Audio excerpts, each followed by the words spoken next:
Opinion of the day. So it looks like all those people who are crying over the 142 race-based laws, those days are over, because now we have EEA, Economic Equity Act. Because the way I look at it, it's like it's replacing BEE. So you didn't want BEE, now you don't have it anymore. So what is the purpose of this EEA? Let's check it out. South Africa is implementing new employment quotas that mandate employers to meet specific targets for race, sex, and disability when hiring, as part of the Employment Services Amendment Bill, the ESAB, and the Employment Equity Act. These quotas are intended to address historical inequalities, the normal story, and to promote diversity in the workplace, but have faced criticism for potentially hindering economic growth and discouraging investment in specialized skill. So, of course, my opinion about this is that it's just not working because of corruption. Because, example, a country like Malaysia, they have exactly the same rules and regulations and act, and it works very well for them. They have no problem. Okay, so just a little bit here, the key aspects of the new quota system: racial and other hiring quotas. The Department of Labor plans to publish quotas for race, sex, and disability, which will apply to all employers, including international businesses operating in South Africa. Now, again, this sounds quite fair to me because, again, taking Malaysia as an example, it has worked for employees and employers, and no international businesses have ever had an issue with it. So there should be no problem for South Africa. So again, so now they also have sectoral numerical targets. Okay, so what is the purpose of this? So new section 15A introduces sectoral numerical targets. The purpose of this addition is to ensure the equitable representation of people from designated groups, which are historically disadvantaged groups of people based on race, gender, and disability, which means that group is what we call PDIs, previously disadvantaged individuals, okay? And this is at all occupational levels in the workplace, all, okay? From the most non-skilled work right up to the top professional works, okay? The amendment will empower the minister to identify national economic sectors for purposes of the administration of the EEA and set numerical targets for each of these sectors. Okay, now, there's a lot of things to this act. I only want to talk about these ones because I'll have to do in sections. So only these ones today, and this is my opinion. And again, like I said, I will probably have to do the whole thing in a live stream because there's just too much to cover here. Right, so who are the targets that they're talking about here? Because you see, they kept saying targets, right? Let's see who the targets are. Okay. Now, this is supposed to go into effect on the 1st of September this year, okay? So it says here first, have the sectoral numerical targets being published? So let's first hear whether these have been published. On 15th April 2025, the Minister published the final sectoral numerical targets. The 5-year sector targets reflect a single target for each economic sector, differentiated on the basis of gender only. Okay, 5 years. The targets continue to focus on top and senior management, as well as professionally qualified and skilled levels and people with disability.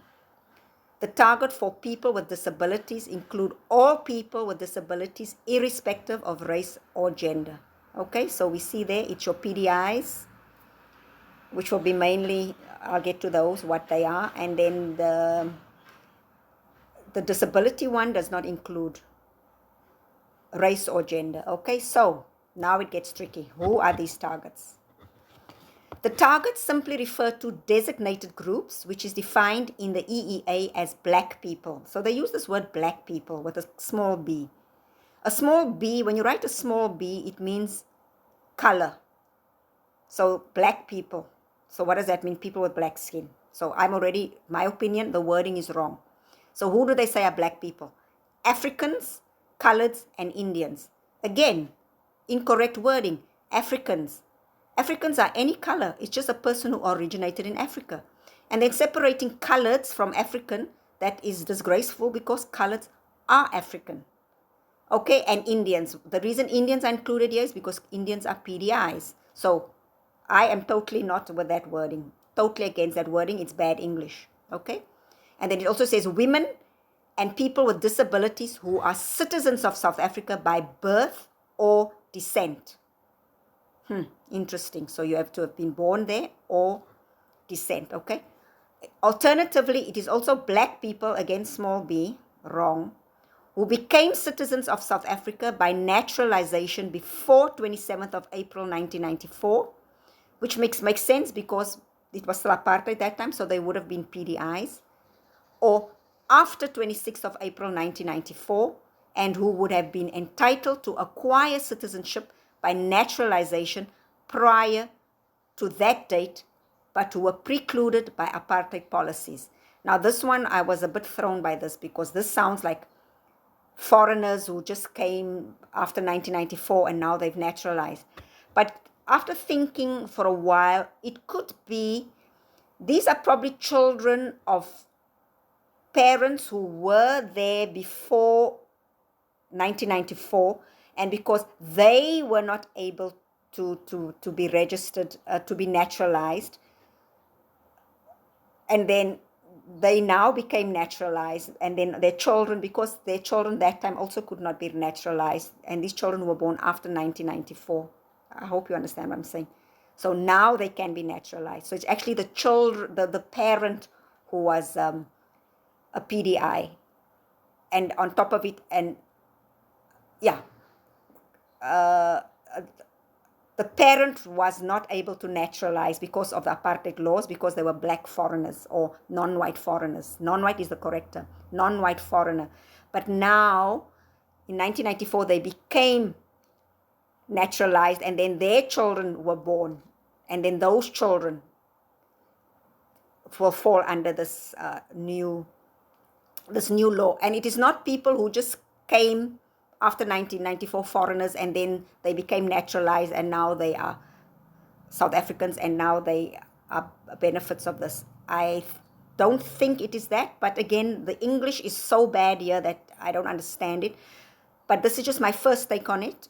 I will do more videos about it. Let me digest it because the wording doesn't make sense, okay? So yeah, I'm just going to go up to here because like I say, it's a lot to take in. I need to do it slowly, and like I've said in my other videos, when it comes to BEE, EEA, triple B, double E, what I say today, I might change my mind tomorrow. And the reason I do that is because there's always new information coming in, or because I've misread something, misunderstood it, misinterpreted it. So that is why I have to carefully look at that, because the very concerning one for me is this, those who after 26 April 1994 who are entitled to acquire citizenship. That one I'm against, because as you know, I said, in my opinion, born frees should not be beneficiaries, or they should not be non-beneficiaries of any policies related to EE. They should all have equal rights. Okay? But I think I want to get to a live stream, and maybe tonight I'll live stream, and then we will do this one. Maybe tonight, if not tonight, tomorrow. Okay? That's my opinion of the day.